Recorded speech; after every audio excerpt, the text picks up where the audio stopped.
इसके एपिसोड में आपका स्वागत है।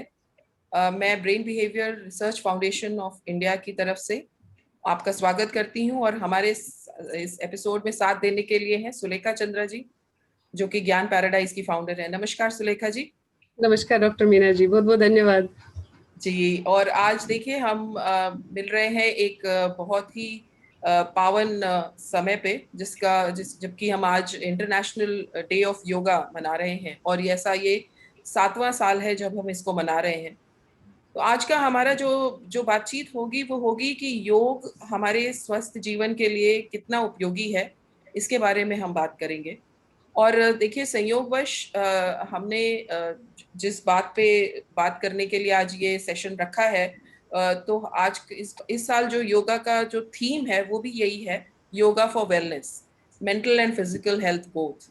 तो इसी बात को आगे बढ़ाते हुए और अपने एक्सपर्ट को भी हम आमंत्रित करते हैं, पर उसके लिए संचालन का पूरा कार्यभार अब सुलेखा जी संभालेंगी। सुलेखा जी, इट्स ओवर टू यू। बहुत बहुत धन्यवाद। मैं आप सभी का स्वागत करती हूँ और मैं स्वागत करती हूँ हमारे आज के एक्सपर्ट का, सुभाषिनी सेल्वराज जी, जो कि एक योगा एक्सपर्ट है, हठ योगा प्रैक्टिशनर हैं और साथ ही साथ ये क्रिया योग भी प्रैक्टिस करती हैं और पिछले 10 साल से ये इस योग के फील्ड में बने हुए हैं। आज इंटरनेशनल योगा डे के अवसर पे एक particular field of yoga, that is हठ योगा के बारे में हम जानना चाहेंगे और ये जो हमारा जनरल परसेप्शन है योगा के बारे में, ये उससे कैसे डिफरेंट है, कैसे ये अलग है, हम जानेंगे आज के एक्सपर्ट से। सुभाषिनी जी, बहुत बहुत धन्यवाद आने के लिए। और हम जानना चाहेंगे आपसे कि हठ योग के बारे में आप हमें कैसे और एनलाइटन कर सकते हैं। जरूर। नमस्ते और सुलेखा जी, थैंक यू सो मच मुझे इस अवसर पे अभी बुलाने के लिए और मेरा बात इधर रखने का एक मौका देने के लिए। Thank you so much. और आप सबका जो भी इधर प्रेजेंट है, सबके लिए इंटरनेशनल योगा डे का शुभेच्छा, वेल विशेस है, बेस्ट विशेस है। सो इंटरनेशनल योगा डे कहने पर मैं एक बात जरूर कहना चाहूंगी, अपना देश भारत योगा का माता है, योगा का जन्म स्थल है। सो अपने लिए, इंडियंस के लिए हर रोज योगा दिवस होना चाहिए। इस बात से हम हठ योगा के बारे में जानेंगे। हठ योगा है एक proper traditional system of yoga जो हमें महर्षि पतंजलि ने हमें ये पतंजलि सूत्रस में ये करके दिया है, हमें दिया है। और गोरखनाथ जी ने भी ये इस विषय पे बहुत ये किया, स्क्रिप्चर्स लिखा हुआ है। सो ये लेजेंडरी है, प्रॉपर योगा सिस्टम है जो अपना एंशियंट टाइम से अपने पास आ रहा है। अभी योगा का बहुत सारे ब्रांचेस है, जैसे कि पावर योगा, हॉट योगा, बहुत सारे ऐसे ब्रांचेस है जो है कि अभी का टाइम के लिए लोगों को मॉडिफाई किया गया है। हठ योगा जो है वो ट्रेडिशन को ऐसे ही फॉलो करते आए हैं। हठ योगा बाकी योगा से कैसा डिफरेंट है? हठ योगा आपको माइंड, बॉडी और सोल से कनेक्ट करता है। तो आपको ये लगेगा, एक डाउट लगेगा कि कैसा फिजिकल एक्सरसाइज माइंड पे कैसा असर करेगा। ये मैं जब योगा शुरुआत किया, ये क्वेश्चन मुझे भी, ये सवाल मन में आ रहा था। जब हम योगा पोस्चर्स करते हैं, हमें बॉडी में, मसल्स में, बोन्स में स्ट्रेंथ मिलता है और फ्लेक्सिबिलिटी मिलता है, ये सबको पता है। और उसके वजह से क्या होता है, जब बॉडी रिलैक्स हो जाता है, जब हम पूरा स्ट्रेच करेंगे, पोस्चर को थोड़ी देर होल्ड करेंगे, तो फिर रिलीज करेंगे, तो ब्लड सर्कुलेशन सारे बॉडी पार्ट्स में इक्वली डिस्ट्रीब्यूट होता है, तो बॉडी एकदम रिलैक्स हो जाता है।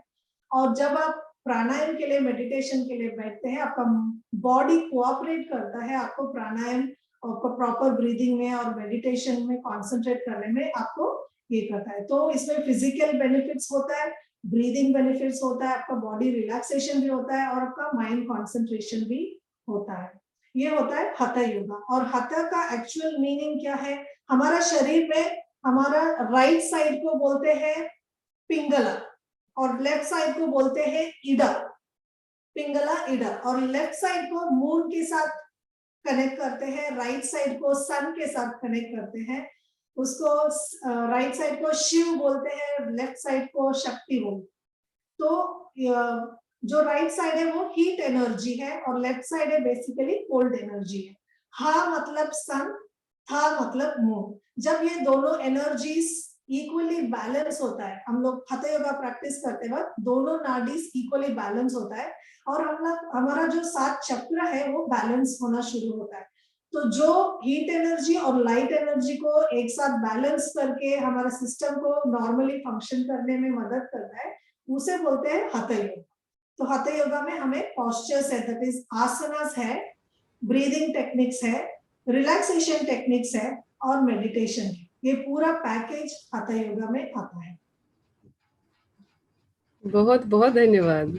हमें आपने जो पर्सपेक्टिव बोला कि एक जो लेफ्ट साइड है वो शीतल माना जाता है और राइट साइड जो है वो ग्रीष्म माना जाता है, हीटेड माना जाता है। तो इन दोनों का balance, heat and light energy का बैलेंस माना जाता है। एंड जो आपने शिव और शक्ति का भी बैलेंस बताया, ये सारी चीज़ों का एक हिसाब से एक मिलन बताया आपने, हमारे ही शरीर के अंदर ही मिलन है।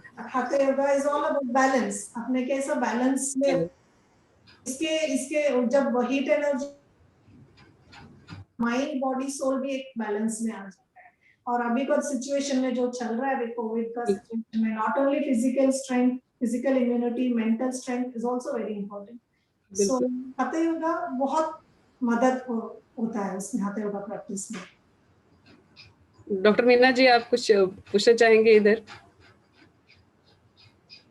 मैं ये जो आपने व्याख्यान किया है, ये तो कहते हैं कि हर एक दिमाग को समझ में आने वाली बात है, कि लॉजिकल है और जरूर जब आप इसको प्रैक्टिस करेंगे तो जो आप जो प्रैक्टिस करते हैं वो इसका प्रूफ भी देख लेते हैं। बस मैं आपसे ये जानना चाहूंगी कि इस दौरान में, जबकि पिछले 1-1.5 साल से मैं बार बार कहती आई हूँ इन सारे एपिसोड्स में कि ये बहुत ही दुख की बात है कि हमें अपने हेल्थ के लिए कोविड जैसी बीमारी का सहारा लेना पड़ा, जहाँ पे जिसने हमें इम्यूनिटी, हेल्थ, एक्सरसाइज, व्यायाम, इन सब की वैल्यू बताई है कि ये आपको रोज आपके जीवन का हिस्सा होना चाहिए और ये एक दिन में नहीं होता है। ऐसे हमने कई एपिसोड्स किए हैं जिसमें एक्सपर्ट्स ने आके हमको ये बताया है। तो अब आप ये बताएं कि जब से ये कोविड का प्रकरण शुरू हुआ है या एपिसोड शुरू हुआ है, तब से क्या आपका ये hatha योगा प्रैक्टिस करने वालों का डिमांड बढ़ा है? वो आपके पास ज्यादा लोग आने लग गए हैं अब ये कह के कि नहीं अब हमको अपनी इम्यूनिटी बढ़ानी है, ऐसा कुछ आपको देखने को मिला है? डेफिनेटली मैं तो ये कहूंगी पहले से बहुत बेहतर। फिर इवन डॉक्टर्स के पास जाते हैं, डॉक्टर्स भी प्रिस्क्राइब करते हैं आप योगा करिए, ये मेडिसिन लीजिए, साथ में आप योगा करिए। तो हमारे पास बहुत सारे जन ऐसा आता है, मुझे ऑक्सीजन लेवल बढ़ाना है, मुझे इम्यूनिटी बढ़ाना है, डाइजेशन, घर पे बैठे बैठे वेट बढ़ जाता है, डाइजेशन का प्रॉब्लम हो जाता है, फिजिकल मूवमेंट नहीं है। तो ये सब people are looking forward for physical activities like yoga, which nowadays online में हो जाता है। तो hatha योगा के बारे में मैं बात करती हूँ, कैसा वो मदद हेल्प होता है। जैसे कि हम प्रैक्टिस करते हैं hatha योगा, फॉर एग्जांपल अब मैं ये पोस्चर कर रही हूँ, मैं अभी स्ट्रेच कर रही हूँ। जब मैं स्ट्रेच कर रही हूँ, मुझे मेरा हिप जॉइंट में, मेरा रिब केजेस में जो मसल्स है वो स्ट्रेच होता है। जब वो स्ट्रेच होता है, ब्लड सर्कुलेशन वो जगह पे इंड्यूस होता है। When I keep on holding, जब मैं इसको होल्ड करके रखती हूँ, इधर ब्लड सर्कुलेशन इज डायरेक्टेड, वहां पे डायरेक्ट होता है। उसके वजह से ब्लड में जो भी न्यूट्रिएंट्स है वो पार्ट में अब्सॉर्ब हो जाता है और वो मसल्स रिलैक्स होता है और बॉडी फ्लेक्सिबल भी होता है। एंड बिकॉज ऑफ दैट अभी बोन में कैल्शियम कम है, यू टेक कैल्शियम सप्लीमेंट्स लेके भी अगर आप एक्सरसाइज नहीं करेंगे तो वो न्यूट्रिशन बराबर वो पर्टिकुलर बोन जॉइंट पे पहुंचेगा नहीं। So when you do exercise, blood circulation वो जॉइंट पे जाता है, then only ब्लड में जो भी न्यूट्रिएंट्स है वो अब्सॉर्ब होता है वो बॉडी पार्ट। फॉर एग्जांपल मुझे अभी घुटने में दर्द है, घुटने में कैल्शियम कम है, तो मैं उसका एक्सरसाइज नहीं करूंगी, सिर्फ गोलियां खाते रहूंगी, तो मुझे वो गोलियां का जो कैल्शियम है वो उधर पहुंचेगा नहीं जब तक मैं एक्सरसाइज नहीं करूंगी। सो ये हाथा योगा में मेन क्या है, ऐसे बॉडी मूवमेंट्स के अलावा हम लोग पोस्चर को होल्ड करते हैं थोड़ी देर। जब होल्ड करते वक्त वो अब्जॉर्प्शन ज्यादा होता है, ज्यादा बढ़ता है। ये हाथा योगा में एक बहुत बड़ा ये है। फिर इस ब्लड सर्कुलेशन की वजह से अपना पूरा बॉडी में जो भी सिस्टम है, circulatory system, excretory system, digestive system, nervous system, ये सब स्ट्रेंथन हो जाता है। और अपना इसके वजह से जब डाइजेस्टिव सिस्टम अच्छे से फंक्शन होना शुरू होता है, ऑटोमेटिकली अपना इम्यून सिस्टम बूस्टअप हो जाता है। और जब हम लोग पोस्चर्स करते हैं, अपना लंग कैपेसिटी, लंग का एक्सपैंड होने का कैपेसिटी, बच्चे लोग जब बचपन में बहुत अच्छा रहता है, लेकिन सब लोग बड़े होते होते वो कैपेसिटी कम हो जाता है, बिकॉज फिजिकल एक्टिविटी कम हो जाता है। फॉर एग्जाम्पल अपना रिब केज के बीच में जो मसल्स होता है वो उसका एक्सपैंड होने का ये कम हो जाता है, बिकॉज फिजिकल एक्टिविटी नहीं है। जब मैं उसको बॉडी को पीछे, आगे, साइड में सब में एक्सरसाइज करती हूँ, वो मसल्स रिलैक्स होता है और लंग्स को एक्सपैंड होने को अलाउ करता है। जब लंग्स एक्सपैंड होने को रेडी है, मोर ऑक्सीजन अपने शरीर में, हम प्राणायाम करते वक्त या नॉर्मल ब्रीदिंग करते वक्त ऑक्सीजन लेवल ज्यादा लंग्स रिटेन कर पाते हैं, लंग्स अब्सॉर्ब कर पाते हैं। एंड जब ऑक्सीजन लेवल शरीर में बढ़ता है, वो जो unnecessary unwanted carbon dioxide molecules है वो फ्लश आउट हो जाता है लंग्स से। तो इस विषय में कैसा लंग्स को बहुत मदद करता है हम लोग का पोस्चर जो करते हैं। लंग्स कैपेसिटी बढ़ जाता है, ऑक्सीजन कैपेसिटी बढ़ जाता है, carbon dioxide molecules flush out हो जाता है, टॉक्सिन्स फ्लश आउट हो जाता है, तो अपना ऑटोमेटिकली ऑक्सीजन लेवल और इम्यूनिटी बढ़ता है। तो हाथा योगा के बाद हम लोग पोस्चर्स करने के बाद थोड़ी देर रिलैक्स करते हैं शवासन में लेट के, तब स्टेबलाइज हो जाता है बॉडी, ब्रेथ सब स्टेबलाइज हो जाता है। वो रिलैक्सेशन के बाद हम जब उठ के प्राणायाम करना शुरू करते हैं, अपना ब्रेथ एकदम डायफ्रामेटिक ब्रीदिंग बोलते हैं। डायफ्रामेटिक मतलब डीप जाता है। यहाँ पे एक मसल है कॉल्ड डायफ्राम। जब हम ब्रेथ करते हैं, यूजुअली हम लोग ब्रीथ करते हैं चेस्ट तक ही पहुंचते हैं। हम लोग अगर प्राणायाम प्रैक्टिस नहीं करते हैं, अपना ब्रेथ शैलो रहता है, इधर तक ही पहुंचता है, बल्कि अपना लंग्स इधर तक है। जब अपना लंग्स को अंदर तक हवा पहुंचेगा, ये लंग्स फूलता है और एक डायफ्राम को पुश करता है और अपना स्टमक थोड़ा आगे आता है।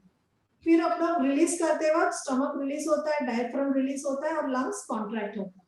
आप एक छोटे बच्चे को सोते वक्त देखा रहेगा, उसका बेली अप एंड डाउन होता है ब्रीथ करते वक्त। So that is called as deep breathing, belly breathing और डायफ्रामेटिक ब्रीदिंग। जब हम प्राणायाम प्रैक्टिस करते हैं, ऑटोमेटिकली अपना ब्रेथ एकदम डीप होना शुरू हो जाता है। शैलो ब्रीदिंग करने से क्या होता है, अपना चेस्ट में प्रेशर आता है और ऑक्सीजन लेवल भी अपने को जितना चाहिए उतना नहीं मिलता।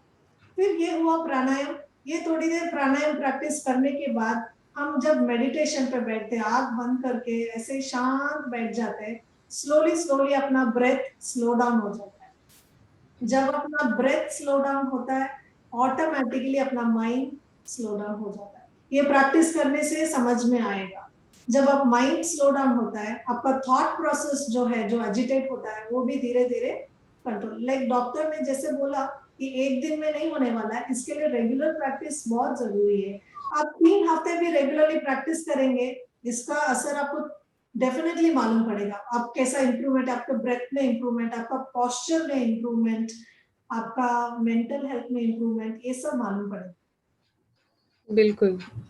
और अगर हमने सही समझा तो मीन्स पहले जो एक्सरसाइज करेंगे, पोस्चर एक्सरसाइज जो दूसरे एक्सरसाइजेज आपने बताई, उसके बाद ब्रीदिंग पे आएंगे, प्राणायाम जो आपने बताया, और उसके बाद थर्ड स्टेप होना चाहिए meditation. So that is when we can actually feel the good flow of energy within us and we can feel stable, और हमारा जो मन है, चित्त है, वो शांत होने लगता है। एक्सरसाइज पोस्चर्स के बाद थोड़ी देर शवासन में लेट के रिलैक्स करना बहुत जरूरी है।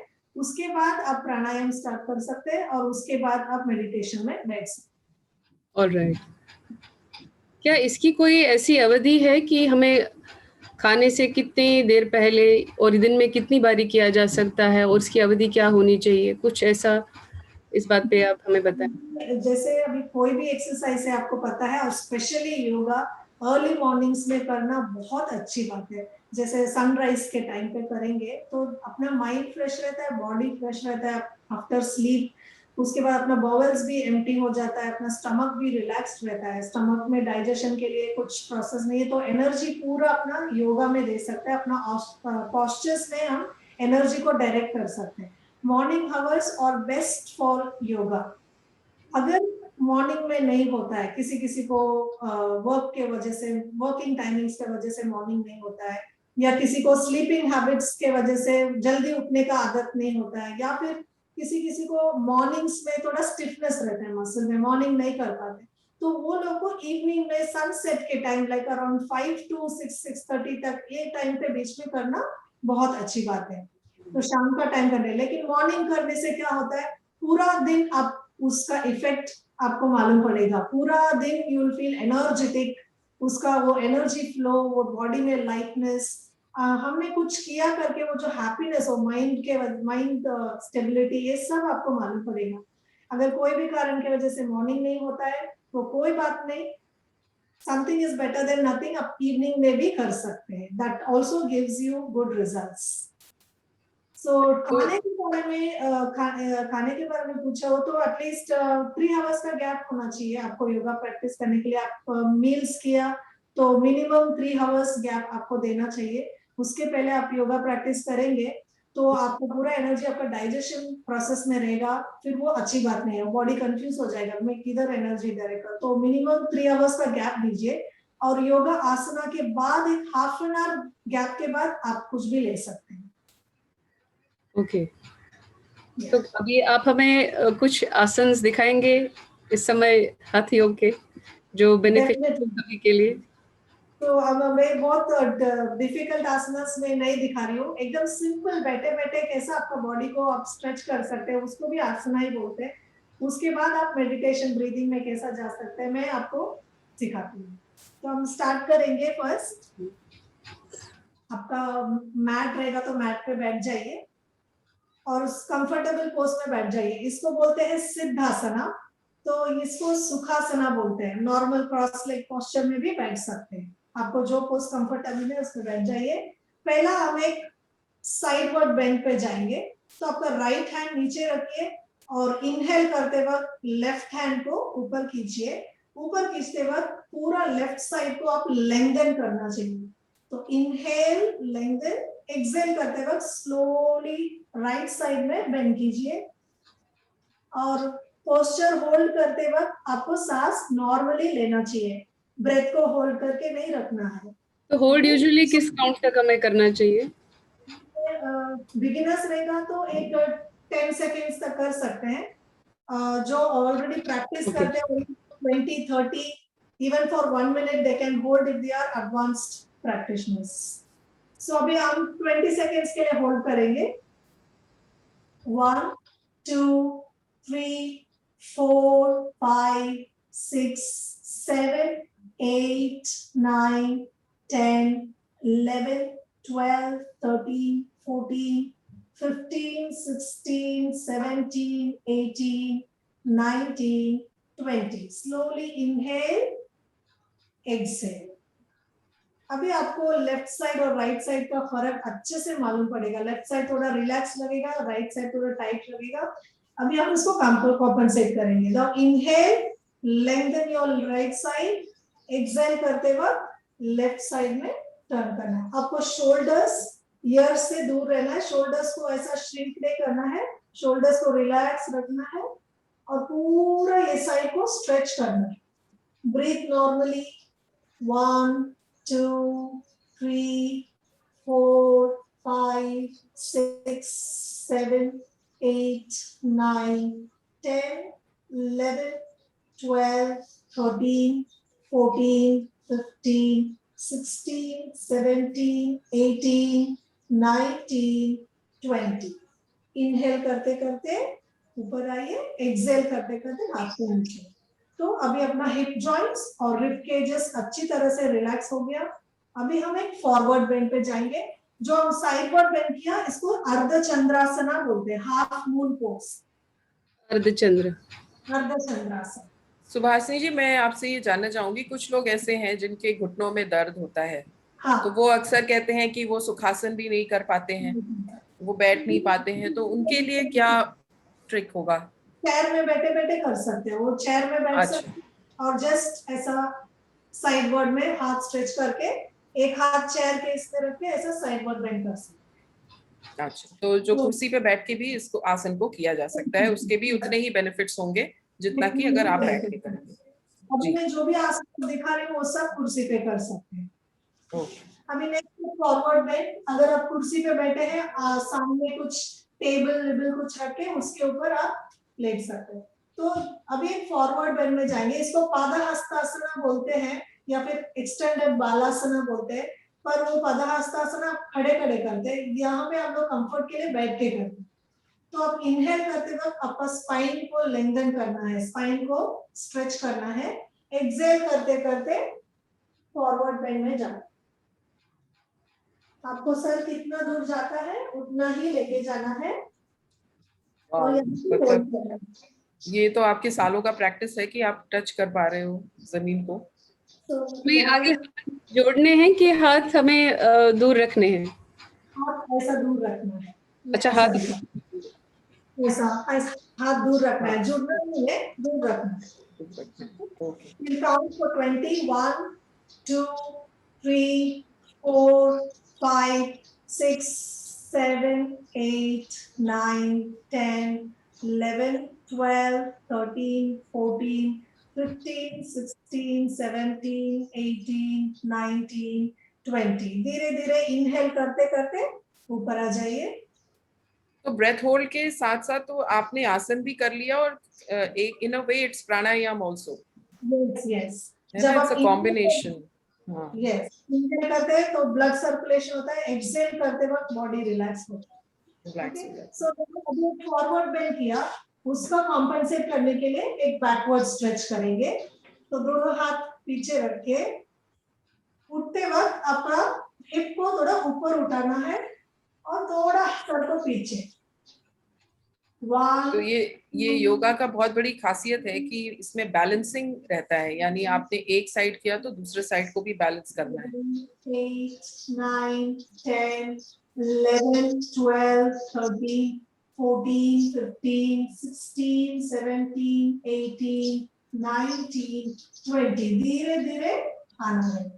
यस, हम बैलेंस कर रहे हैं, that is what hatha yoga, it's all about balancing your energy and balancing your postures and your joints.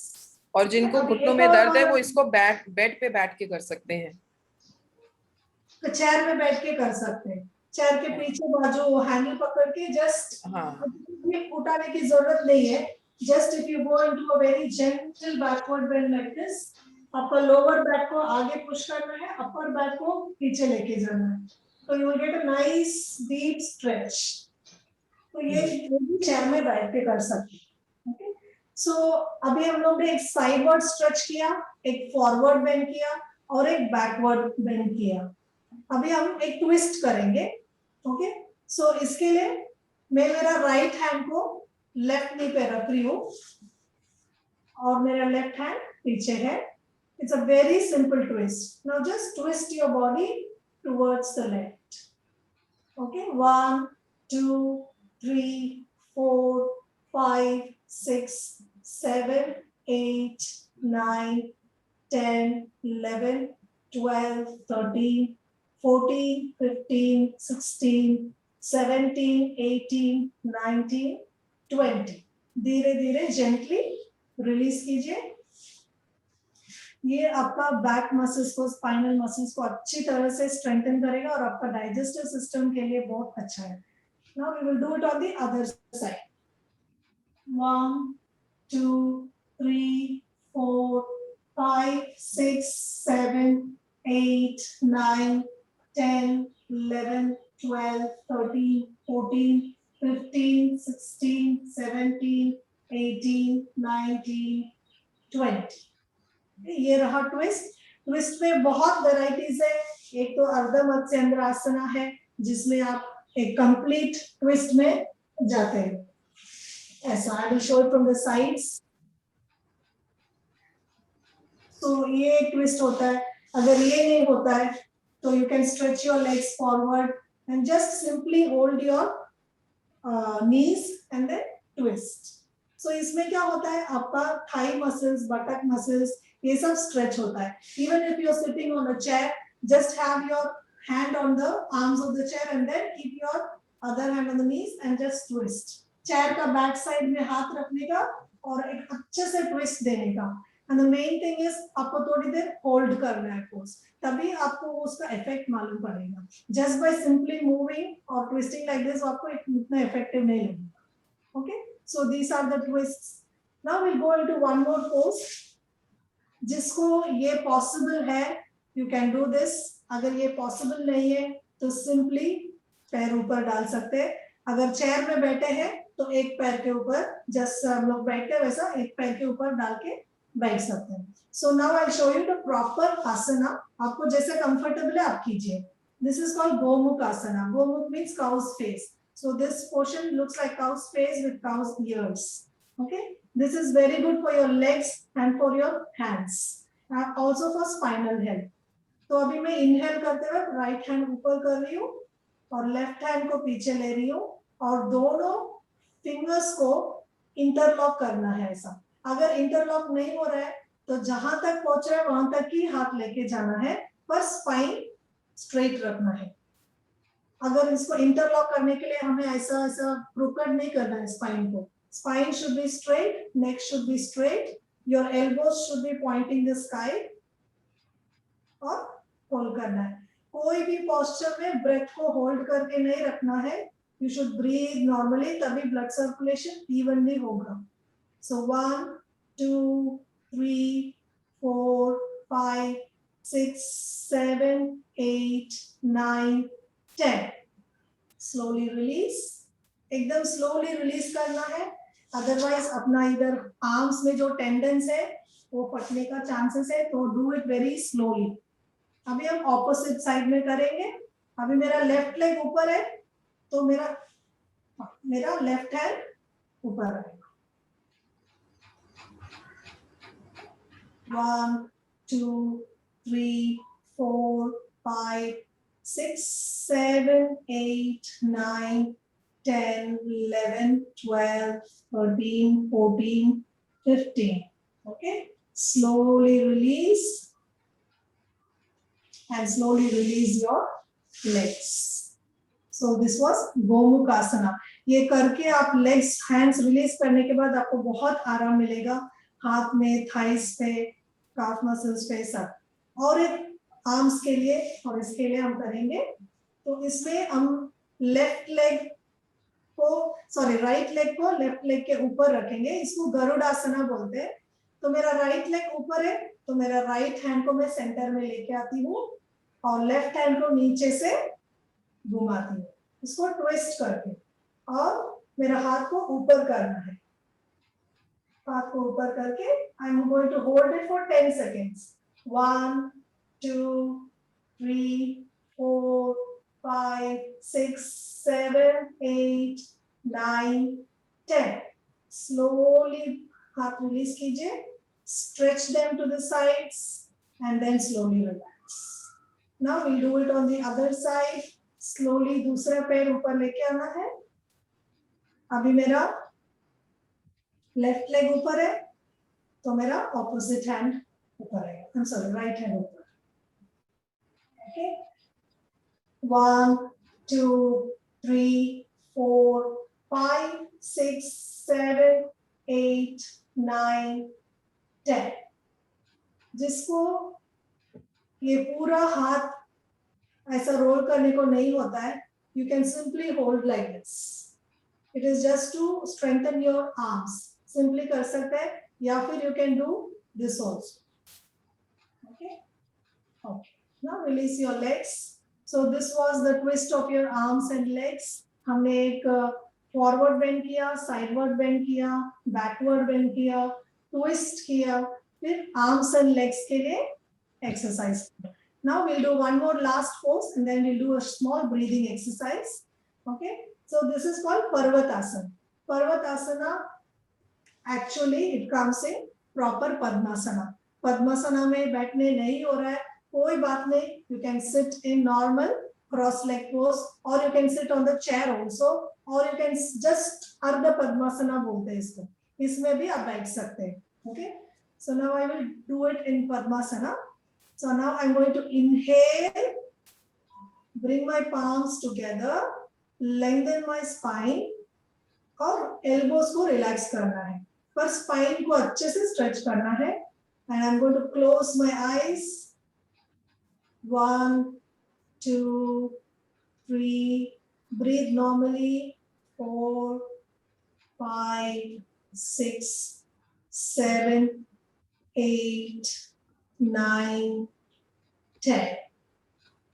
Slowly inhale करके हाथ को स्ट्रेच करना है, एक्सेल करते वक्त हाथ को नीचे लेके आना है.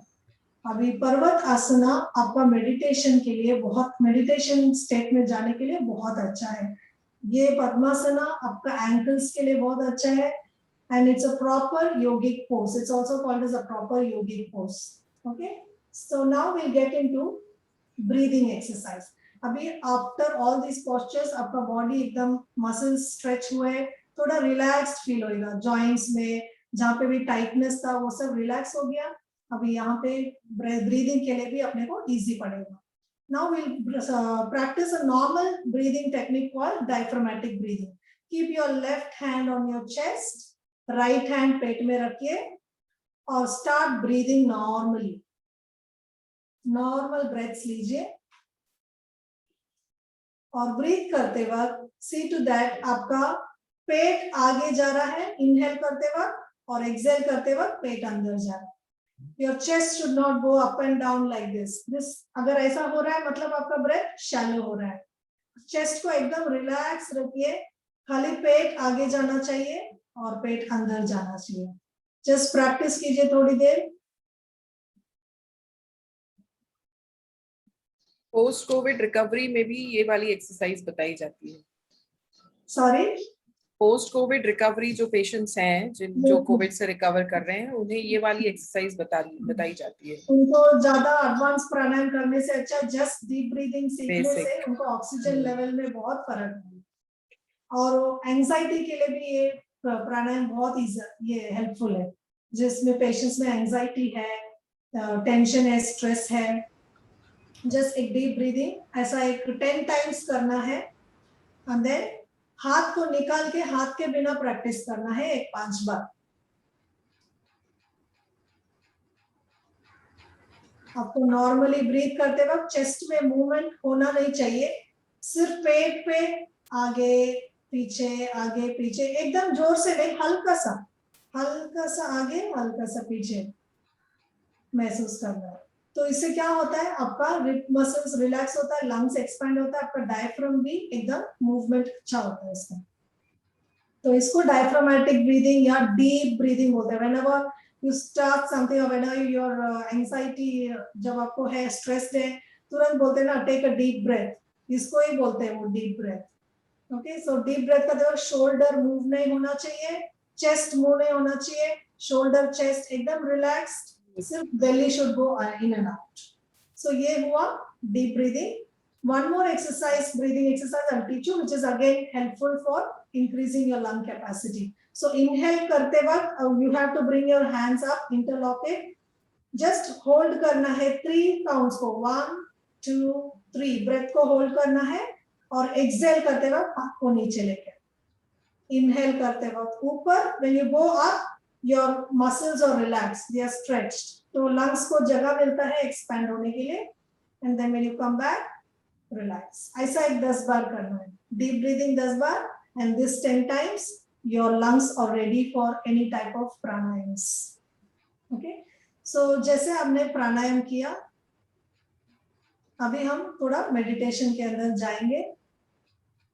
आपका ब्रेथ रिलैक्स हो गया. You close your eyes, body एकदम स्पाइन स्ट्रेट रखिए और 2 to 3 टाइम्स एकदम नॉर्मल ब्रेथ कीजिए. Normal breath.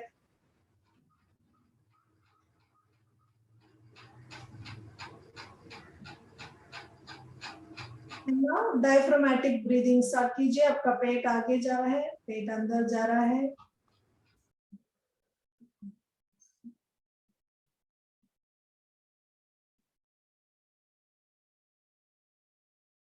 मन में जो भी विचार चल रहा है उसको सब हम साइड में करेंगे थोड़ी देर के लिए। अपना पूरा ध्यान सिर्फ और सिर्फ अपना ब्रेथ पे लेके आएंगे।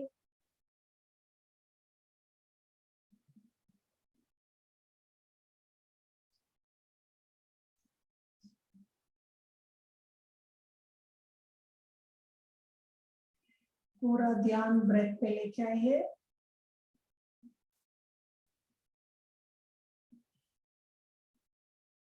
जो भी थॉट्स आ रहा है थोड़ी देर के लिए उसे साइड करेंगे।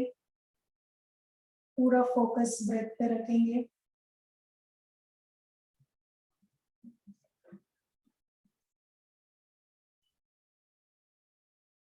ऐसे करने से धीरे धीरे धीरे आपका ब्रेथ एकदम स्लो डाउन हो जाएगा और लॉन्ग ब्रेथ्स आना शुरू हो जाएगा।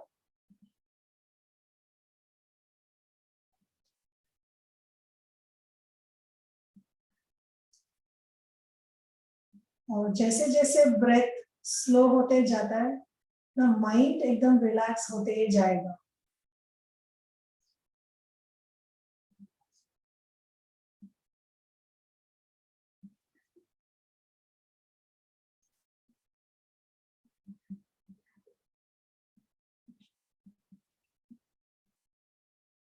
अब हमें हमारा ध्यान ब्रेथ से हटाना है और हम अब सिर्फ स्टिल बैठने वाले हैं। हम लोग विदाउट एनी मूवमेंट, बॉडी में बिल्कुल मूवमेंट नहीं, सिर्फ एक ही मूवमेंट रहेगा, वो आप ब्रेथ है। बाकी आपका हाथ, पैर, शोल्डर्स, फेस सब एकदम स्टिल रखना है और वो स्टिलनेस पे फोकस करना है।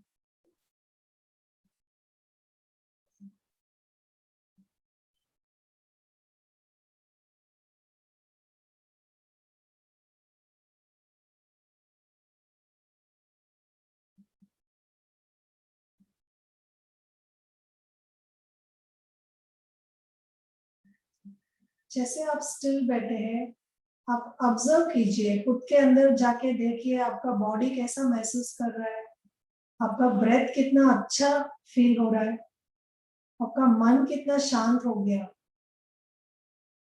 ये आप महसूस कीजिए विदाउट मूविंग योर बॉडी।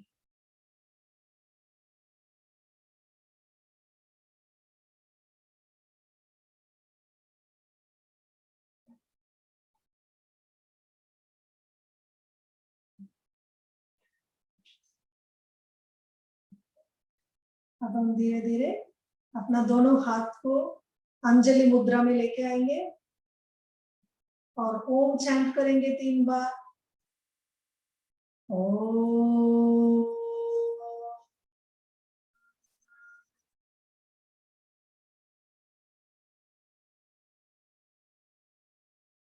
ओम,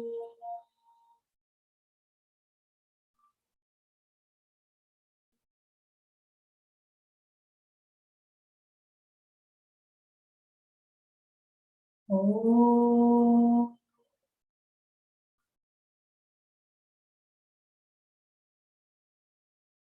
ओम शांति शांति शांति। अब आप दोनों हाथ को अच्छे से रख लीजिए। Centre of the palms, palms का सेंटर को अपने आंखों पे हल्का सा रखिए और उसका हीट महसूस कीजिए आंखों पे। आंख का मसल्स कंप्लीटली रिलैक्स हो जाएगा ऐसा करने से। और slowly slowly you have to open your eyes. Slowly slowly आंखें खोलिए।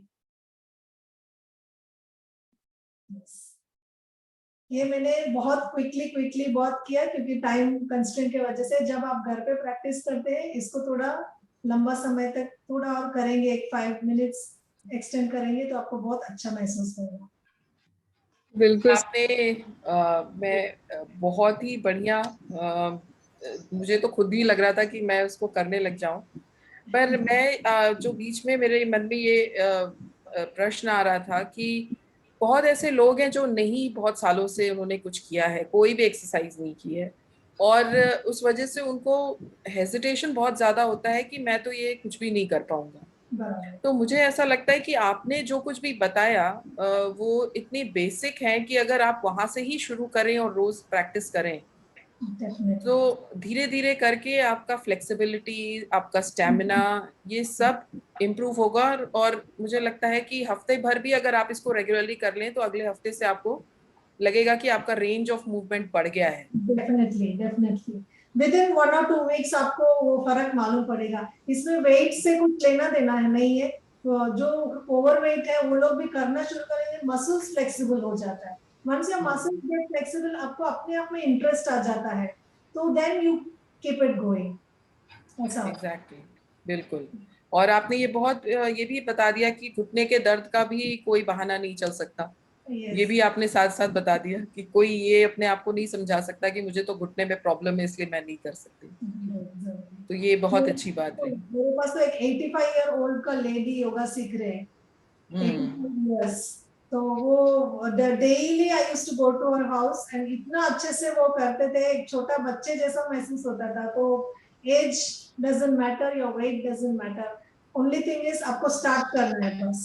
बस बेसिक से स्टार्ट करेंगे, आपको फिर योगा आपको आगे लेके जाएगा, उसका नशा लग जाएगा। हाँ, सही कह रहे हैं आप। और सुलेखा जी, मुझे लगता है कि ये जो इंटरनेशनल डे ऑफ योगा या इंटरनेशनल योगा डे जो हम मनाना शुरू किए हैं, ये एक बहुत बड़ा मैसेज दुनिया के लिए है कि हमारी तरफ से, रादर मैं कहूंगी कि भारत की तरफ से ये बहुत बड़ा मैसेज है कि अपने को फिट रखना मेंटली और फिजिकली कितना इम्पोर्टेंट है, बहुत जरूरी है। और हमारे पास ये एक ऐसा पद्धति है जिसको कि आप फॉलो करें, जो अपने आप में पूर्ण है, अपने आप में ही पूरा है, जिसमें कि माइंड भी है, बॉडी भी है, और आपके इमोशनल मैनेजमेंट के लिए भी इसमें आपका वो जो मेडिटेशन है that also leads to the emotional management. तो mind, body, emotion, everything is managed. जी सुलेखा जी। मतलब बहुत ही अमेजिंग एक्सपीरियंस रहा। मुझे ऐसा लग रहा था कि मैं मेंटली वो सब आसन कर रही हूँ जो आप कर रहे हैं यहाँ पे। ऑनर पे तो मेरे हाथ ऐसे उठ भी गए जब आपने ओम चैंटिंग किया। और मैं ये पूछना चाहूंगी आपसे, बहुत सारे फ्रेंड्स सर्कल में ये पूछते हैं कि सैटरडे संडे हम कर रहे हैं, सैटरडे संडे कर रहे हैं क्योंकि बाकी दिन समय नहीं मिल पा रहा है। तो और उनका साथ में ये भी है कि कोई ज्यादा खास फर्क उनमें मुझे नजर नहीं आया, सैटरडे संडे ही कर रहे हैं। तो आपको लगता है कि दैट इज आल्सो हेल्पफुल अगर सिर्फ 2 ही दिन किया जा रहा है? Actually it has to be Saturday Sunday करके फिर वो 5 डेज का गैप, वो ठीक नहीं है। आपको अगर करना है तो मंडे, वेडनेसडे, फ्राइडे, संडे, ऐसा अल्टरनेट डेज में करना है। सो स्टार्टिंग में इतना you can take only just 10 to 20 minutes, 20 minutes भी नहीं, 10-15 मिनट्स बेसिक स्ट्रेचेस करेंगे तो एक बार आपका मसल्स फ्लेक्सिबल होना शुरू हो जाएगा। देन ट्रस्ट मी, आप खुद टाइम निकालना शुरू कर देंगे। टाइम नहीं है वो बहाना फिर आएगा ही नहीं। अपना बॉडी के लिए हमको टाइम निकालना है, तो सिर्फ 15 minutes of yoga can do wonders.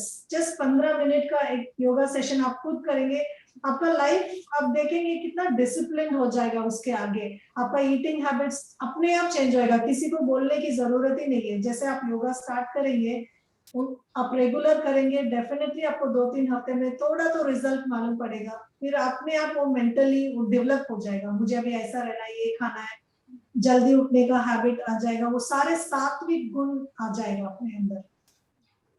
और सुभाषिनी जी, मैं तो बताना चाहूंगी, मैं कैंसर पेशेंट्स का जब ट्रीटमेंट चलता है, उनका कीमो चलता है या रेडिएशन चलता है, तो हम उनको एडवाइस करते हैं कि आप योगा करें और इसी तरीके के लाइट योगा करें, क्योंकि ये आप हर अवस्था में कर सकते हैं। मुझे ऐसा लग रहा है जो आपने स्पेशली जो आसन बताए वो इतने सिंपल हैं कि आप इनको रोज भी करेंगे तो भी आपको बेनिफिट होगा। और आपकी तबीयत नहीं ठीक है, जैसे आपका ट्रीटमेंट भी चल रहा है, और इसका साइंटिफिक प्रूफ है, इसमें एक्सपेरिमेंट्स हो चुके हैं और इसके रिजल्ट्स पब्लिश्ड हैं।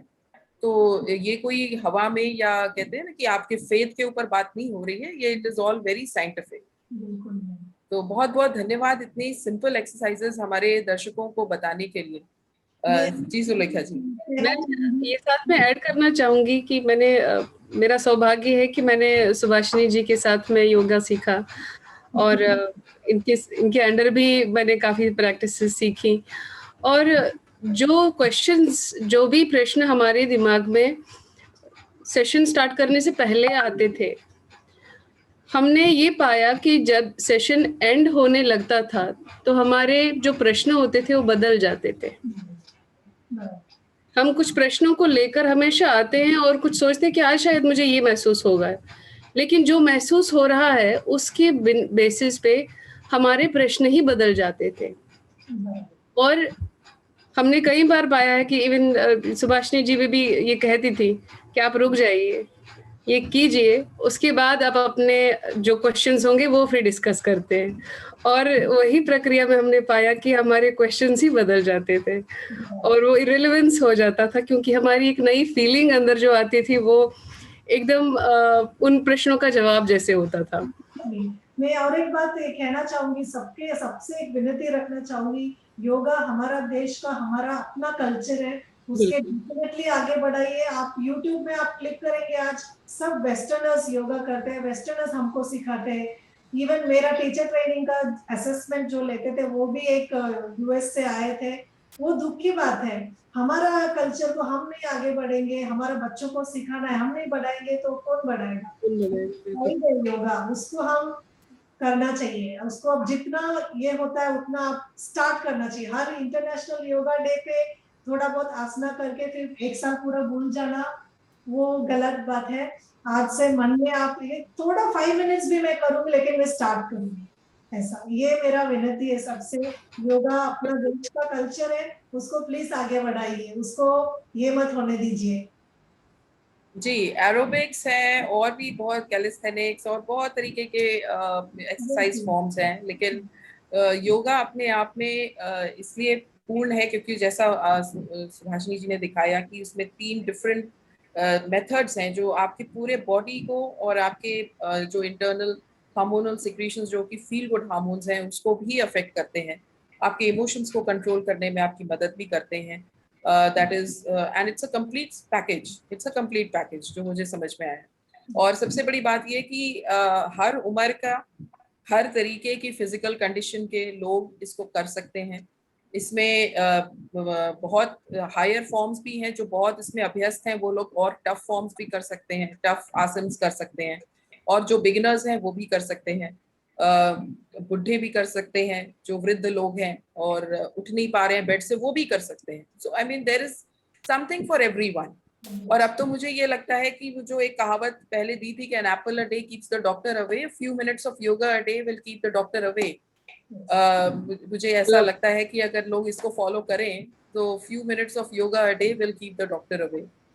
एंड बहुत ही अच्छा रहा, आपने बहुत अच्छी एक्सरसाइजेस बताई हैं। आई एम श्योर कि जो भी दर्शक हमारे इसको देखेंगे, और ये सिर्फ कोविड तक सीमित नहीं है, ये लोगों को हम लोग बार बार हर एपिसोड में ये बताते हैं कि जो कुछ भी आपको हम ये बता रहे हैं तो कोविड तो एक बैकग्राउंड है, एक बैकड्रॉप है, ये चीजें आपको हमेशा काम आने वाली हैं। और आज का जिन्होंने अभी तक नहीं शुरू किया है वो आज से ही उसको क्यों ना शुरू करें, और 5 ही मिनट से शुरू करें और फर्क देखें। रोज 5 मिनट ही करिए और फिर एक हफ्ते के बाद हमारे यूट्यूब पे, आप यूट्यूब के या फेसबुक लाइव के वीडियो पे आप जरूर कमेंट डालें कि आपको कैसा लगा। जी सुलेखा जी, आप कुछ कहना चाहेंगे? बिल्कुल डॉक्टर मीना जी, आपने बिल्कुल सही बात कही, और आज आपने जो एक अच्छा फ्रेज दिया कि a few minutes of yoga a day will keep the doctor away, तो मेरे ख्याल से यही आज का मंत्र है। और सुभाषिनी जी ने ये मैसेज दिया है कि योगा हमारी एक हेरिटेज है, हमारी देश की धरोहर है, जिसे आगे बढ़ाने की रिस्पॉन्सिबिलिटी हमारे ही कंधों पे है, और हमारे बच्चों तक ये धरोहर पहुंचे और इस धरोहर में वो गौरव फील करे, गौरव महसूस करे, इस तरह से हमें इस को ट्रांसमिट करना है। और पूरे विश्व में तो वैसे भी इंडिया को एक स्पिरिचुअल कैपिटल माना जाता है, और योग भी तो यही से निकला है।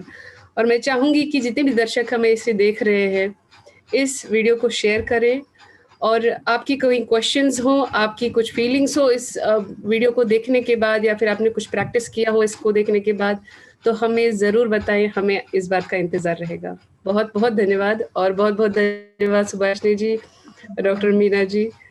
बहुत बहुत धन्यवाद सुभाषिनी जी। और इस एपिसोड को खत्म करने से पहले हम दर्शकों को बताना चाहेंगे कि इस थर्सडे हम एक नए विषय के साथ उनके सामने होंगे, जो कि आज की हमेशा से ज्वलंत समस्या रही है, लेकिन कोविड के दौरान चूंकि हम ऑनलाइन बहुत ज्यादा काम कर रहे हैं, तो एक नए रूप में या नई तेजी के साथ मोबाइल एडिक्शन निकल के सामने आया है, या स्क्रीन एडिक्शन जिसे कहें। तो उस पर हम चर्चा करेंगे अपने एक्सपर्ट के साथ। पर तब तक के लिए मैं सभी से विनती करूंगी कि आप योग करें, स्वस्थ रहें, और एक कदम आज से अपने स्वास्थ्य के प्रति उठाने की पूरी कोशिश करें। तब सभी से विदा लेते हैं। नमस्कार।